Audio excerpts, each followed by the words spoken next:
2월 21일 화요일 삶의 기적을 일으키는 30분 예배를 시작하도록 하겠습니다. 하나님께서 오늘 우리에게 주신 말씀은 요한복음 17장 9절에서 17절까지 말씀입니다. 이 말씀 제가 봉독하도록 하겠습니다. 내가 그들을 위하여 비옵나니 내가 비옵는 것은 세상을 위함이 아니요 내게 주신 자들을 위함이니이다. 그들은 아버지의 것이로소이다. 내 것은 다 아버지의 것이요 아버지의 것은 내 것이온데 내가 그들로 말미암아 영광을 받았나이다. 나는 세상에 더 있지 아니하오나 그들은 세상에 있사옵고 나는 아버지께로 가옵나니 거룩하신 아버지여 내게 주신 아버지의 이름으로 그들을 보존하사 우리와 같이 그들도 하나가 되게 하옵소서.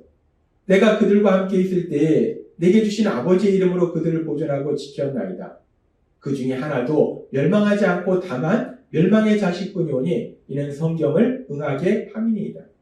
지금 내가 아버지께로 가오니 내가 세상에서 이 말을 하옵는 것은 그들로 내 기쁨을 그들 안에 충만히 가지게 하려 함이니이다. 내가 아버지의 말씀을 그들에게 주었사오매 세상이 그들을 미워하였사오니 이는 내가 세상에 속하지 아니함 같이 그들도 세상에 속하지 아니함으로 인함이니이다. 내가 비옵는 것은 그들을 세상에서 데려가시기를 위함이 아니오 오직 악에 빠지지 않게 보존하시기를 위함이니이다. 내가 세상에 속하지 아니함 같이 그들도 세상에 속하지 아니하사옵나이다. 그들을 진리로 거룩하게 하옵소서. 아버지의 말씀은 진리니이다. 아멘. 오늘도 이 시간 하나님께서 우리에게 주신 말씀을 듣기 전에 잠시 기도하는 시간 갖도록 하겠습니다. 하나님 아버지 감사합니다. 오늘도 저희들 사랑하셔서 저희를 만나주시고 저희에게 말씀해 주시니 감사합니다. 하나님 아버지 오늘도 주시는 말씀을 통해서 전능하신 하나님, 이 땅을 다스리신 하나님, 저희를 너무나 사랑하셔서 언제나 저희와 함께 하시고 저희 삶을 지켜보고 계심을 다시 한번 기억하게 하시고 그 하나님이 저희를 사랑하심을 믿음으로 인해서 담대하게 세상을 살아가는 저희가 될 수 있도록 은혜 베풀어 주옵소서. 예수님의 이름으로 감사하며 기도드리옵나이다. 아멘. 어제도 하나님께서 우리에게 말씀해 주신 것처럼 예수님께서는 이제 십자가 죽으심을 앞두시고 자신의 십자가 죽으심을 통해서 하나님의 영광을 나타나게 해달라고 기도하시고 그리고 두 번째 기도는 이제 사랑하시는 제자, 세상에 남게 될 그 제자들이 하나가 되게 해달라고 하나님 아버지께서 그들을 지켜주셔서 보존해 주셔서 사랑함으로 하나가 되게 해달라고 기도하십니다. 그래서 오늘은 그 예수님의 기도를 조금 더 깊이 살펴보면 그렇게 예수님께서 요한복음 17장 11절의 말씀을 통해서 나는 세상에 더 있지 아니하오나 그들은 세상에 있사옵고 나는 아버지께로 가옵나니 거룩하신 아버지여 내게 주신 아버지의 이름으로 그들을 보존하사 우리와 같이 그들도 하나가 되게 하옵소서라고 기도하세요. 이렇게 예수님께서 십자가 죽으심을 앞두시고 하나님 아버지께서 제자들을 지켜주셔서 보호해 주셔서 제자들이 서로 사랑함으로 하나가 되게 해달라고 기도하십니다. 그런데 우리가 여기에서 예수님의 기도에서 우리가 한 가지 의문을 가질 수 있어요. 제자들이 서로 사랑함으로 하나가 되기 위해서 왜 하나님 아버지께서 능력으로 그들을 지켜주셔야 되는 것인가? 제자들이 하나 되기 위해서 왜 하나님 아버지께서 그들을 지켜주시고 보호해 주셔야 되는가? 하나님께서는 오늘 이 부분에 대해서 우리에게 말씀해 주십니다. 하나님께서는 베드로 사도를 통해서 아주 중요한 영적인 진리를 우리에게 말씀해 주시는데 베드로전서 5장 8절은 이렇게 말씀합니다. 근신하라 깨어라 너희 대적 마귀가 우는 사자같이 두루다니며 삼킬 자를 찾나니 라고 말씀합니다. 우리가 이 땅을 살아갈 때 우리 눈에 보이지 않지만 악한 마귀, 악한 사단의 세력은 끊임없이 세상을 돌아다니면서 공격할 자를 찾는다는 것. 내가 오늘은 누구를 공격할까? 사단은 끊임없이 그렇게 공격할 자를 찾는데 사단이 사람들을 어떻게 공격하는가?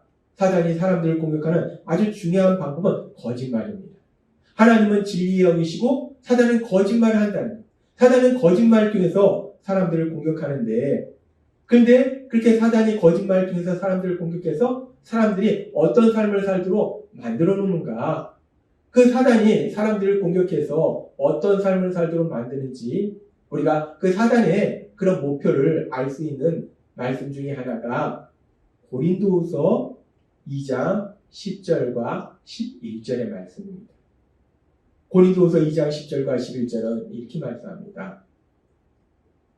너희가 무슨 일에든지 누구를 용서하면 나도 그리하고 내가 만일 용서한 일이 있으면 용서한 그것은 너를 위하여 그리스도 앞에서 한 것이니 이는 우리로 사단에게 속지 않게 하려 함이라 우리가 그 계책을 알지 못하는 바가 아니로다 라고 바울사도가 고백합니다. 바울사도는 지금 용서에 대해서 얘기하면서 우리가 사단의 계책을 모르는 것이 아니다. 사단에게 속지 않게 하려 합니다. 라고 말씀한다는 겁니다. 이 말씀 우리가 묵상할 때 결국 용서라는 것은 결국 사람들을 사랑하고 그래서 하나가 되는 건데 사단은 서로 용서하지 못하도록 만든다는 것. 그렇게 사단은 거짓말 중에서 용서하지 못하도록 만들어서 사랑으로 하나 되는 것이 아니라 오히려 반대로 미워하고 다투고 분열하도록 만드는 것. 그것이 사단의 목표라는 거예요. 그렇게 사단이 사람들이 서로 사랑으로 하나 되는 것이 아니라 서로 미워하고 다투고 분노하고 분열하도록 만들기 때문에 그래서 지금 예수님께서는 기도하실 때 그 사단의 기도하실 때 하나님께서 지켜 보호해달라고 기도하신다는 거예요. 그리고 이 기도에 대해서 조금 더 자세하게 예수님께서는 기도하실 때 이어지는 요한복음 17장 15절은 이렇게 말씀합니다.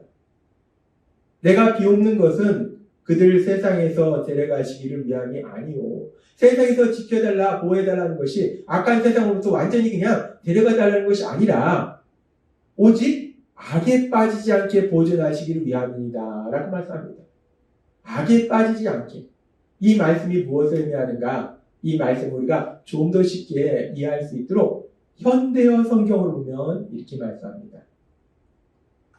나는 아버지께 아들을 세상 밖으로 데려가시기를 구하지 않고 나는 아버지께 이들을 세상 밖으로 데려가시기를 구하지 않고 사단의 세력에서 지켜주시기를 구합니다 라고 말씀합니다. 하나님 아버지께서 지켜주셔서 보존하사 하나가 되게 해달라고 기도하시고 좀 더 구체적으로 사단의 세력으로부터 지켜달라는 거예요. 예수님의 사랑하는 제자들, 예수님을 믿는 사람들이 아까 사단의 공격을 받아서 서로 사랑하는 것이 아니라 그래서 하나 되는 것이 아니라 오히려 서로 분노하고 미워하고 그래서 다투고 분열되는 그런 일이 일어날 수 있기 때문에 그래서 예수님께서는 그 사단의 세력으로부터 그렇게 예수님을 믿는 사람들이 서로 미워하도록 분노하도록 그래서 다투고 분열하도록 만드는 그 사단의 세력, 그 사단의 세력으로부터 하나님 아버지께서 지켜달라고 기도하시다는 거예요. 그렇습니다. 악한 사단은 끊임없이 이 세상을 돌아다니면서 사람들을 공격하는데 그 악한 사단의 공격 중에서 아주 중요한 공격은 오늘 우리에게 주신 말씀처럼 거짓말을 통해서 사람들이 서로 미워하도록 서로 분노하도록 그래서 다투고 분열하도록 만드는 것이 사단의 목표라는 거예요.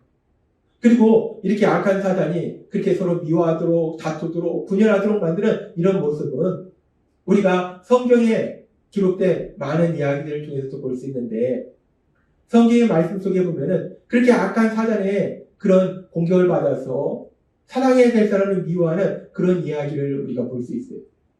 우리가 성경에 보면은 하나님께서 이스라엘 백성을 선택하시고 하나님께서 그들을 다스리실 때 이스라엘 백성들이 우리도 세상의 사람들처럼 왕을 달라라고 요구합니다. 세상에 보니까 왕이 있더라. 우리도 세상 사람처럼 왕을 달라. 그들의 왕은 하나님이신데 그들은 세상 사람처럼 왕을 달라라고 요구해요. 그러니까 하나님은 그들의 요구대로 선지자 사무엘 통해서 사울을 이스라엘의 초대왕으로 세우십니다. 그런데 그 사울을 하나님께서 이스라엘의 초대왕으로 세우셨는데 그 사울이 하나님의 말씀대로 살지 아니하고 하나님의 말씀대로 불순종하는 그런 삶을 계속해서 살더라는 거예요. 그래서 결국 그 사울은 하나님 앞에 버림받게 되는데 그렇게 사울이 하나님 앞에 버림받으니까 어떤 일이 일어나는가? 아주 무서운 일이 일어나는데 사무엘상 16장 14절은 이렇게 말씀합니다. 여호와의 영이 사울에게서 떠나고 하나님의 영이 사울에게서 떠나요. 하나님이 사울을 이스라엘의 초대왕으로 세워주시고 하나님의 영이 사울과 함께 했는데 사울이 계속해서 하나님의 말씀에 불순종하니까 그 하나님의 영이 사울에게서 떠난다는 거예요. 그럼 사울에게는 아무런 영이 없는 것인가? 하나님의 영이 떠나면 그 다음에 일어나는 일이 참으로 슬픈 일이 여기 보니까 여호와께서 부리시는 악령이 그를 번뇌하게 한지라 라고 말씀합니다. 악한 영, 사단의 영이 사울을 고통스럽게 만들더라는 거예요. 사울이 하나님께 선택받아서 이스라엘의 왕으로 세워졌는데 그 사울이 하나님의 말씀에 불순종함으로 인해서 하나님의 영은 떠나고 악한 사단의 영이 그를 지배하더라는 거예요. 그를 공격하더라는 거예요. 그렇게 악한 사단의 영이 그를 공격하니까 그의 삶 속에 어떤 일이 일어납니까? 우리가 알다시피 이스라엘이 블레셋과 전쟁할 때 블레셋에 골리앗이라는 거인 장수가 있어 도저히 그 블레셋을 맞서 싸울 수가 없었어요. 두려움 속에 떨고 있었어요. 그때 어린 소년 다윗이 하나님을 믿고 나아가서 담대히 나아가서 그 블레셋을 무찌름으로 해서 블레셋과의 전쟁에서 큰 승리를 거둡니다. 그렇게 다윗을 통해서 이스라엘이 큰 승리를 거두고 그 당시 왕이었던 사울이 그 다윗을 자기 옆에 둡니다. 그래서 다윗이 사울 옆에 있는데 그 이스라엘의 충성된 부하인 다윗, 그 다윗을 사울이 어떻게 하는가? 사무엘상 18장 10절과 11절은 이렇게 말씀합니다. 그 이튿날 하나님께서 부리시는 악령이 사울에게 힘있게 내리니 그가 집안에서 정신없이 떠들어대므로 다윗이 평일과 같이 손으로 수금을 타는데 그때에 사울의 손에 창이 있는지라. 그가 스스로 이르기를 내가 다윗을 벽에 박으리라 하고 사울이 그 창을 던졌으나 다윗이 그의 앞에서 2번 피하였더라 라고 말씀합니다. 악한 사단의 영이 사울에게 강력하게 역사하니까 갑자기 사울이 이스라엘의 충성된 장수인 다윗, 그 다윗을 미워하고 다윗에게 분노해서 다윗을 죽이려고 창을 던지더라는 거예요. 악한 영이 사울에게 역사하니까 그 마음에 분노와 미움이 가득하더라는 겁니다. 근데 이런 일이 한 번만이 아니라 사무엘상 19장에도 이렇게 말씀합니다. 사무엘상 19장 9절 말과 10절 말씀.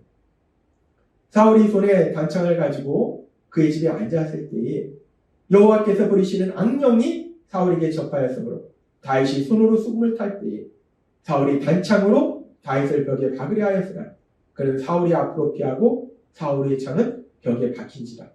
다윗이 그 밤에 도피하네 라고 말씀합니다. 또 한 번 악한 사단의 영이 사울을 공격하니까 사울의 마음에 분노와 미움이 가득해서 다윗을 죽이려고 창을 던지더라는 거예요. 그렇게 악한 사단의 영이 사울에게 역사하니까 사울의 마음에 분노와 미움이 가득하더라는 거예요. 그래서 사랑해야 될 대상인 다윗을 미워하고 죽이려고 하는 이런 무서운 일, 이런 슬픈 일이 일어나더라는 거예요. 그렇습니다. 악한 사단은 그렇게 거짓말로 사람들을 공격해서 다른 사람을 미워하도록 하고 다른 사람들을 분노하도록 만든다는 거예요. 그런데 우리는 누구나 연약해서 그렇게 악한 사단이 거짓말로 우리를 공격할 때 우리는 그 악한 사단의 공격에 넘어질 수밖에 없다는 거예요. 우리는 그렇게 연약하다는 거예요. 그렇기 때문에 예수님은 그런 우리의 연약함을 아시기 때문에 그래서 요한복음 17장 11절과 15절에 17장 11절의 말씀 아버지의 이름으로 그들을 보존하사 우리와 같이 그들도 하나가 되게 하옵소서. 15절에 보면은 사단의 세력에서 지켜주시길 구합니다 라고 기도합니다. 예수님은 그래서 우리는 누구나 그렇게 악한 사단의 공격에 넘어져서 서로 사랑으로 하나 되는 것이 아니라 분노하고 미워하고 다투고 분열하기 때문에 그래서 하나님 아버지에게 기도할 때 하나님 아버지 사랑하는 제자들 예수님을 믿는 모든 사람들을 그 악한 사단의 세력에서 지켜주셔서 보호해주셔서 예수님을 믿는 사람들이 사랑으로 하나가 되게 해달라고 예수님께서 기도하시다는 것. 그렇습니다. 예수님은 그렇게 우리의 연약함을 아시기 때문에 하나님 아버지 앞에 기도드리는 거예요. 하나님 아버지께서 예수님을 믿는 모든 사람들을 지켜주셔서 악한 사단의 세력으로부터 지켜주셔서 서로 사랑으로 하나가 되게 해달라고 기도하시다는 것. 따라서 우리가 세상을 살아갈 때 지금도 여전히 그 악한 사단을 두루 다니며 산길자를 찾아요. 끊임없이 사단은 우리를 공격하라고 합니다. 그러나 그럼에도 불구하고 우리가 사단의 세력에 승리할 수 있는 것은 예수님께서 십자가에 죽임당하시기 전에 기도하신 것처럼 하나님 아버지께서 우리를 사단의 세력으로부터 지켜주시고 보호해 주실 걸 믿습니다. 악한 자가 우리를 만지지도 못할 걸 믿습니다. 그렇게 하나님 아버지께서 우리를 사단의 세력부터 지켜주시고 보호하시기 때문에 우리 안에 계신 성령님의 인도하심과 도우심으로 예수님께서 기도하신 것처럼 그렇게 믿는 사람들이 서로 사랑함으로 하나가 되는, 그래서 하나님의 기쁨이 되는 삶을 살아가시는 여러분 되시길 주님의 이름으로 축원합니다. 기도하겠습니다. 하나님 아버지 감사합니다. 오늘도 주신 말씀처럼 예수님은 우리의 연약함을 아시기 때문에 우리가 사단의 공격에 넘어가서 그래서 서로 사랑하는 것이 아니라 미워하고 분노하고 다투고 분열할 걸 아시기 때문에 하나님 아버지 앞에 기도드리십니다. 하나님 아버지께서 우리를 사단의 세력부터 지켜주시고 보호해 주시기를 기도드리십니다. 그래서 그 하나님 아버지께서 저희가 세상을 살아갈 때 사단의 세력부터 저희를 지켜주시기에 우리가 사랑으로 하나 되는 삶을 살게 될 것을 믿습니다. 예수님의 이름으로 감사하며 기도드리옵나이다. 아멘. 이 시간도 하나님께서 우리 주신 말씀 묵상하면서 조용히 기도하는 시간 갖도록 하겠습니다.